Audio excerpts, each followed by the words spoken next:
August '85. You were just on the eve of doing the Castle Donington Festival here in England.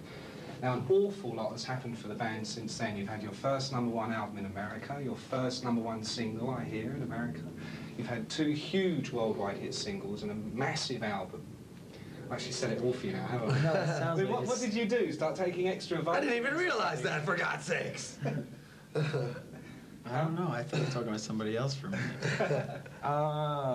Yeah, it was a lot of vitamins, pizza, you know, the usual. The antidotes, remedies of what a rock star is, you know?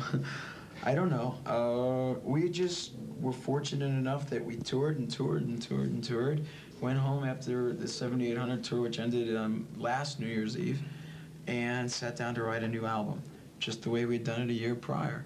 And here we are. You know, I mean, it just seems slippery when wet. It's just done real well. So you don't, I mean, you wouldn't say that there were any major differences in the new album that made it a success that the first 2 albums didn't have going for them?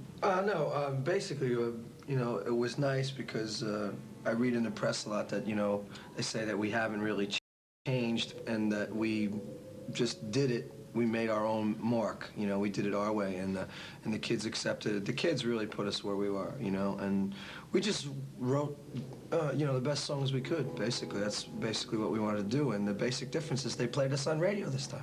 Right. You know, and I think that made a big difference as far as getting it out there, you know what I mean? But we're the same band, you know, we haven't changed either personally or anything.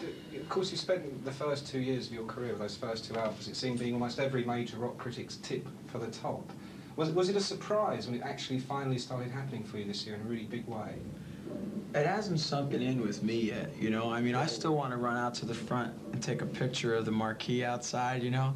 But I don't have a camera, you know? So, I mean, everything still makes us real happy that, you know, we're able to do these shows here and get back to the States and do the same thing over there again. But yet it hasn't quite sunk in. Nobody pays much attention to it. All right, let's take a look at a bit of vintage Bon Jovi now, and we'll play In and Out of Love. All right. When you were told you actually had a #1 album in America, I mean, that must be quite a thrill. What was your first reaction? I mean, what was the first thing? We had $3 bottles of champagne, which is about £1.50 pounds over here, right? So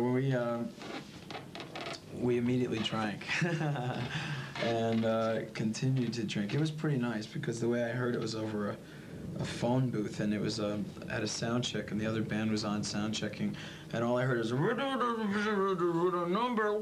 and I went and just hung up the phone, and we just began to really enjoy it. What about, did you start ringing your folks or friends? Oh, we called everyone. Immediately, we called everybody we knew. Said, wow, man, it's #1.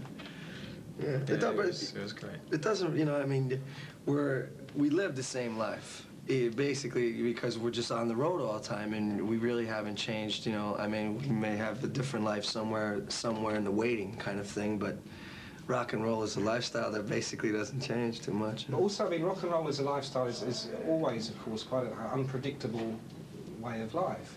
Did you feel as if it was a great relief, in a way, to actually have got that notch up there, you know? I don't think it makes a difference, mind you. Okay, it does. But on the other hand, it doesn't make a difference because you still have to go out and prove it live, and then you go out and prove it live, and the kids are really happy, and the people are real happy, and then you get that reviewer who decides that you're not happy. So you go, what the hell did I do wrong now, you know? And you read the review, and it says, well, they were boring, and they look in the cliche, and they looked at it, and I went, yeah, you know? Every show's sold out, the kids are real happy, but yet I have to satisfy this, you know, and it gets, no one's ever satisfied, you know what I mean? So we're never satisfied, so we go out every night like it's the last show of our lives. I think that people that read reviews have to take the opinion of just that one reviewer intact. Like he may be reviewing a Bon Jovi show, but the music he likes may be The Alarm or Frank Sinatra. So automatically, if he comes to a Bon Jovi show, he's going to pan us. Well, I don't know about that, because I mean, I'm a bit of a Frank Sinatra fan and a Bon Jovi. So am I. But see, that's us. These reviewers may not share the same opinion we do. So to read a critic's review sometimes can be almost defeating. to yourself as a. I know. It's You know? terrible writing them as well, I can tell. Listen, let me now show the video which of course busted open all the vault doors for you all over the world. Let's see your blood about. See surrounds. I mean, we better explain this isn't actually your dressing room, is it? It's definitely not our dressing room. I thought it was Prince is staying here. Yeah. Prince is coming to the show tonight. He's gonna come. This is his room. He demanded it this way. Yeah, I don't know what this is. This is somebody's idea Of fun. Yeah. I think so. Yeah. But as I say, you're here at the Hammersmith Odeon tonight. You're actually your second night here in London, and I believe then you're off all over Europe, Paris, goodness knows where else. How's the tour actually going for you as compared to the previous times you visited Britain and Europe? Very well. I think we did 15 shows here in England, 4 nights here in Hammersmith, and everything was sold out clean. And now we get into Europe where I imagine things are going in the same way there, Sure. that we've been fortunate enough to sell a lot of tickets. Has it felt different though, coming back now, obviously being twice as famous as you were before you came here? We do twice as many interviews and do half as much the time sleeping, so otherwise though, I don't really feel that it's different, because when we came here last year, for example, and we did like the Dominion, which is a smaller theater, and we only did 1 night as opposed to now the 4. It was a real big deal to us because it was our first time headlining London. Well, the year before we opened for Kiss, but it was our first time in London. You see, so now this year it's the first time doing multiple dates in this bigger hall in London. Next year it'll be the first time we headlined on a Tuesday in Wembley, and it'll be like, so it's always a thrill, but it's a different thrill. Okay, now of course you've got Living on a Prayer busting open the top 10 here in the UK. I'm sure it's doing likewise in Europe. How important though are hit singles going to be in the future to the continuing success of Bon Jovi? They've obviously had a lot of influence on this album. Are they now very, very important for you? Good question.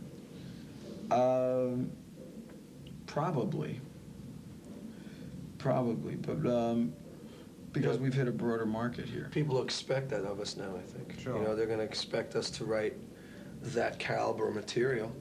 So I guess that would be a pretty important thing that we'll have to produce. Does it freak you out at all, that pressure to actually come up with another hit single? You think about it, but on the other hand, it's not in the forefront, because all we're concerned with is touring right now, and will be for the next probably 7 or 8 more months. So it's going to be a long tour, and let's think about that first, Okay.